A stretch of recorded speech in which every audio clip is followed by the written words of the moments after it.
이해가 안 가는 부분이 있거든요. 그래서 여기서 배운 사람만 알아요. 이게 우리가 이 과정을 배운 사람만 알고 평상시에 우리가 상식적으로 생각하는 거하고 좀 많이 달라서 이번에 좀 집중을 해주세요. 자, 주위로 열을 방출하면 어때요? 주위가 따뜻해지죠. 그쵸? 자, 그런데 이 남자애가 지금 어디에 있어요? 얼음으로 된 집안에 있죠. 이 이름이 이글루예요. 그쵸? 아주 추운 지방에는 얼음이 공짜니까 얼음으로 집을 지었어요. 그럼 이 안에 들어가면 추울까요? 따뜻할까요? 우리가 생각하기 어때요? 얼음으로 된 집에 들어가서 있다. 그럼 추울까요? 따뜻할까요? 따뜻해요. 왜? 선생님은 추울 것 같은데 너희는 왜 따뜻할 것 같아? 추워요. 따뜻해요. 결론은 따뜻하다는 게 맞는데 보통은 얼음으로 된 집에 들어가면 얼음이 차가우니까 추울 것 같잖아요. 그쵸? 이 상태는 얘가 뭘 하고 있니? 물을 뿌리고 있지, 물.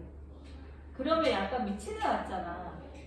추운 겨울에 얼음으로 된 집안에서 물을 뿌려. 그러면 와 진짜 춥겠다 이렇게 생각이 드는데 오히려 따뜻해요. 왜냐하면 이 물이 얼음이 되려면 어떻게 해야 돼? 주변으로 열을 방출해야 되지. 그쵸?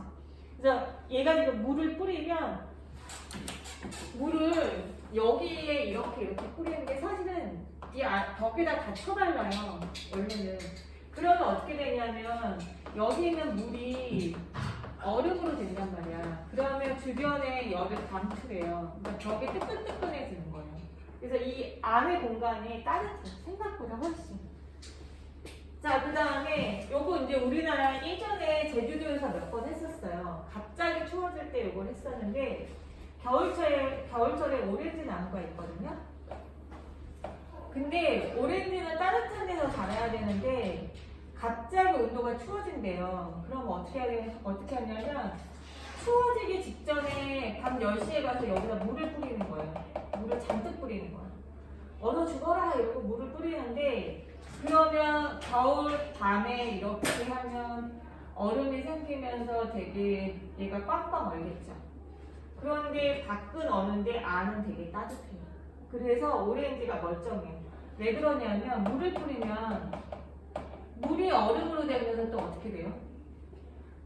열을 방출하겠죠. 이렇게. 그러니까 이 안에 있는 오렌지 내용은 안에 있는 오렌지는 물이 얼음으로 되면서 열을 방출하니까 추운 겨울에도 따뜻하게 돼서 냉해를 방지할 수 있는 거죠. 그래서 만약에 저는 이걸 어떻게 응용할까요? 그러면 과일 저장 창고에 그냥 물만 떠놔요.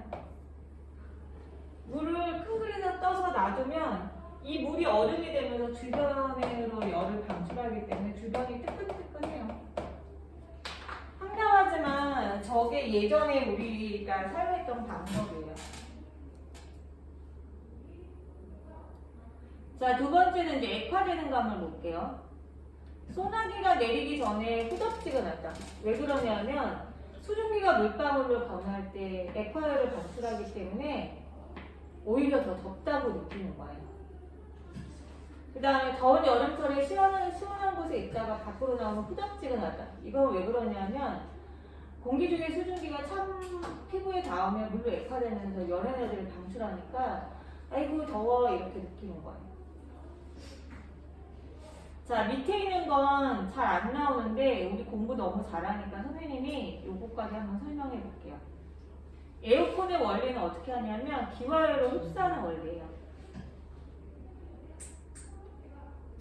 그래서 그 기화열을 흡수하기 위해서 액체가 돌아다니는데 그 돌아다니는 액체를 냉내라고 할게요.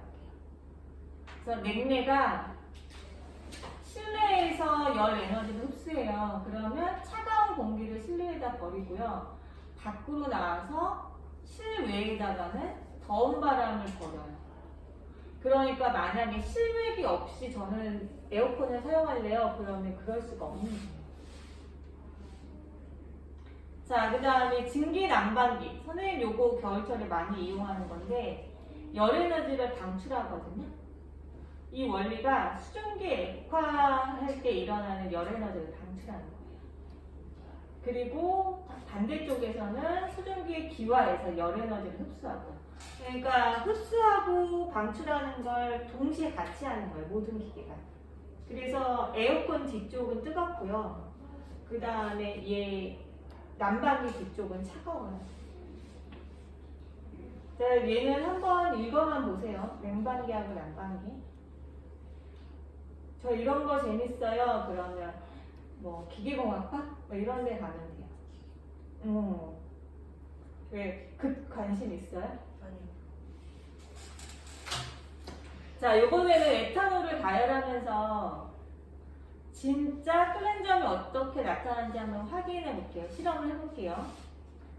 자, 에탄올을 시험관에 넣고요. 물에다가 중탕시켜요. 왜냐하면 에탄올을 직접 실험하면 실험할 때 이게 깨지거나 이런 위험이 있거든요. 그래서 찬물이 이렇게 있고 거기다가 시험관에다 에탄올을 조금만 넣는 거예요. 여기에 에탄올이 들어있어요. 그리고 여기 물이 들어있어요. 그래서 여기에서 물을 끓이면 이 시험관 안에 에탄올도 같이 끓겠죠. 그래서 여기 온도 변화를 측정해 봤더니 이렇게 온도가 올라가다가 여기서 온도가 일정해요. 그러면 얘가 에탄올이 끓는 점이에요. 78.5. 자, 이거는 에탄올이 액체이기 때문에 78.5도에서 기화됐을 거라고 예상할 수 있고요. 온도가 높아지다가 더 이상 높아지지 않으니까 삐고가는 끓는 점이야 이렇게 판단할 수 있어요. 그러면 또 삐고가는 액체하고 기체가 같이 공존해 이렇게 판단할 수도 있죠. 그래서 결론 볼게요. 기억. 이 온도를 끓는 점이라고 하고요. 자, 여기에서 왜 온도가 더 이상 올라가지 않았니? 라고 하면 지금 가열하는 이 열량을 상태 변화하는 데 사용했기 때문에 온도가 더 이상 올라가지 않는 거예요.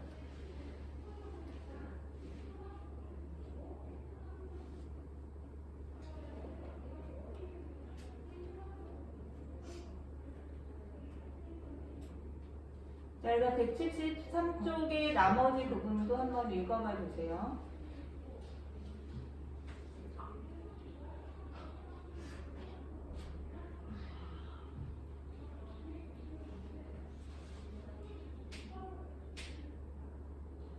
자, 그게 됐으면 171쪽 이제 풀면 돼요. 그죠? 이쪽이요.